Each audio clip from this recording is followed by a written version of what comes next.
Hi book friends! Today's episode of Biblio Happy Hour is brought to you by Biblio Finder, a new online directory for independent bookstores. Biblio Finder allows users to find bookstores worldwide based on your current or planned location.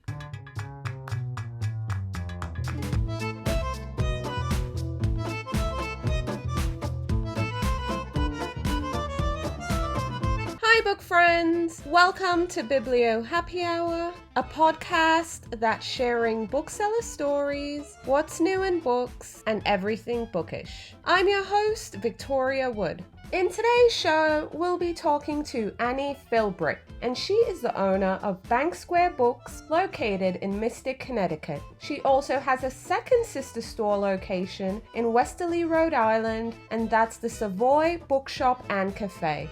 Before I get started with today's show, I just wanted you to know that you can tune in to our Biblio news segment every Monday right here on Biblio Happy Hour. We'll be sharing new releases for the week, other titles to look out for in future, bookstore events, and what's trending.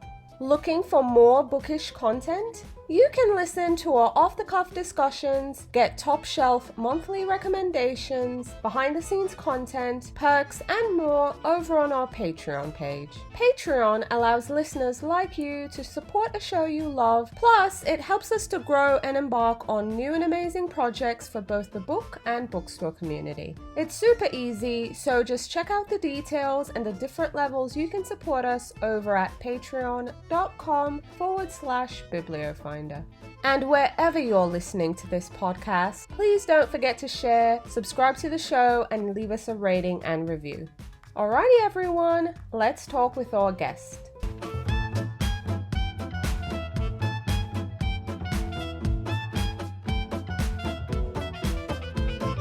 Annie, thank you so much for taking time out to come on the show, and welcome to Biblio Happy Hour. Thank you, my pleasure. So happy to have you here. So really quick before we get started, are you a coffee or a tea person? I have my coffee in the morning. I may have iced tea or tea on a rainy winter day, but I like my first cup of coffee in the morning when my husband brings it to me in bed when I can read. Oh, yay. Awesome. Sounds good. I like that. I like it too.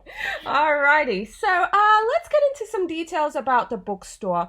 Tell us about your bookstore. We'll start with Bank Square Books and share a bit about your town and then get into the details of Savoy. Okay, so Bank Square has been there for almost 30 years, right in a corner anchor location in downtown Mystic in Connecticut. Mystic is a coastal town on the Mystic River and the Fisher's Island Sound, and it's a tourist town. It's about halfway located halfway between New York and Boston, right off of 95. It has a Amtrak train station there. It's for people to come up. It was always sort of my go-to bookstore. Living here, I live in Stonington, which is about a 5-minute bike ride from the bookstore. It has a very strong local population with both kids and adults and a mix, and then also a very strong tourist population on the weekends throughout the year and also pretty much every day in the summers. Okay, sounds good. So tell us now about Savoy. That one is in Westerly, Rhode Island? Correct. So Westerly is about 8 miles from Mystic, but in the state of Rhode Island, down Route 1 over the Pawcatuck River into Westerly.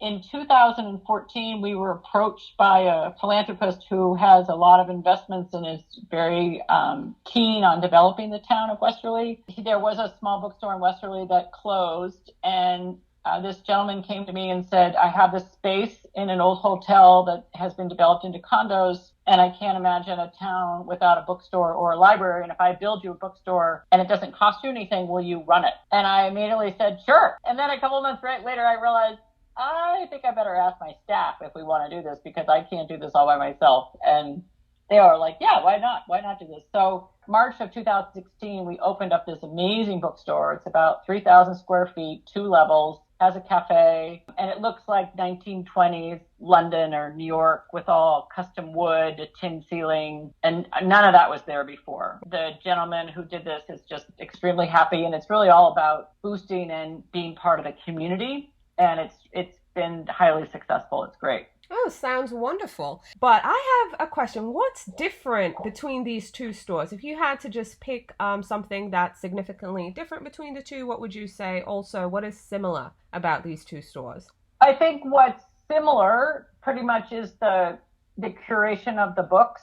You know, Mystic is bigger, so we probably have what's called a deeper backlist.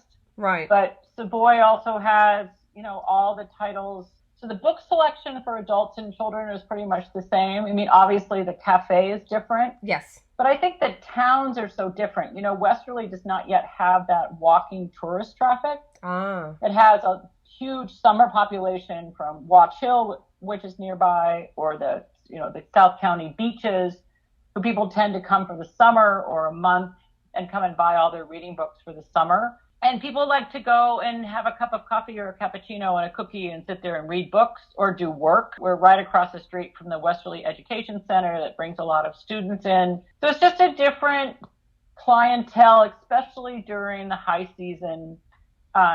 It's just a different, you know, Westerly, someone explained to me once when they grew up in Pawcatuck, which is next to Westerly, and said, you know, when I wanted to go out for dinner, we went to Mystic, but when I needed to buy a pair of shoelaces, we went to Westerly. So just sort of an example of the different feel of the town. Veering off course a bit and getting a bit personal, did you always see yourself as someone owning a bookstore, running a bookstore? And I mean, you even branched out and opened up a second location. Was this something you always intended on doing? No, it was not something I ever thought I would do. I mean, I have run small businesses before, such as garden design or landscaping. And my son worked in the bookstore at Bank Square in Mystic when he was a teenager. And he is sort of responsible for this. He's now 30. But he came home one day in Christmas of 2005 when he was working on the holiday and told me that the owner was thinking about selling the bookstore in Mystic because the owner's wife had gotten a job at the Getty Museum in Los Angeles. And he didn't know quite what to do. And I was like, And I was working at the University of Connecticut in the Small Business Development Center, which was fine, but I didn't sort of fit into that 8 to 5 confines. Yeah. But I can't do that. So there were 3 women. We were acquaintances mostly through our kids in school. And one thing led to another. And I went into the bookstore in January to pick up my son's check for him. And I said to the owner, you know, if you're thinking of selling this, I might want to buy it. And he's like, well, I am going to sell it. So do you want to buy it? And I'm like, oh God, what did I just say? I know. So 6 months later, 3 women bought it. And my son at that point, who was 17, said to me, he said, you know, Mom, that's a really complicated business. It's not just selling books, but I think you can probably do it. So I hold my son totally responsible for what I do today. Oh boy. But don't you thank him at the end of the day? Oh, totally. No, totally. Absolutely. And absolutely. And it was just one of those serendipitous moments we took. And, you know, there were 3 women. Now it's pretty much me, and one of the other women is retired, but a silent partner still. Yes. Okay. What would you like everyone listening to know about your bookstores? What do you want everyone to know about Bank Square Books and Savoy Bookshop and Cafe? I think, you know, as much as they've developed into their own personalities, which we didn't expect as much when we opened up Savoy, although someone advised us that to let your second store in a different town and a different state take on its own personality. Mm-hmm. But I think what's really important to us to tell people about our stores is that we believe in you and customers. We believe in you and authors. We believe in our community. And we're there to do the best job that we can. You know, we're not perfect. You know, we don't have every book possible. We can't get every book you want the very next day, although we try really hard. That we're really doing our best to find the ultimate curated selection for you and for customers to aid in your sense of discovery. And I think we work really hard at that. And, you know, as I said, we're not perfect, but, you know, we're human, and we're all just trying to, support books and support the reading and bring literacy into our world, whether you're a 1-year-old or you're a 90-year-old. You know, it doesn't matter to us. If you enjoy the love of reading, then we're there to help you do that. Hey guys, listen to the full podcast episode over on our Patreon page. So Patreon allows listeners like you to support the show as well as our online directory for independent bookstores. You'll also get additional perks for joining, such as discount codes for some awesome products and services.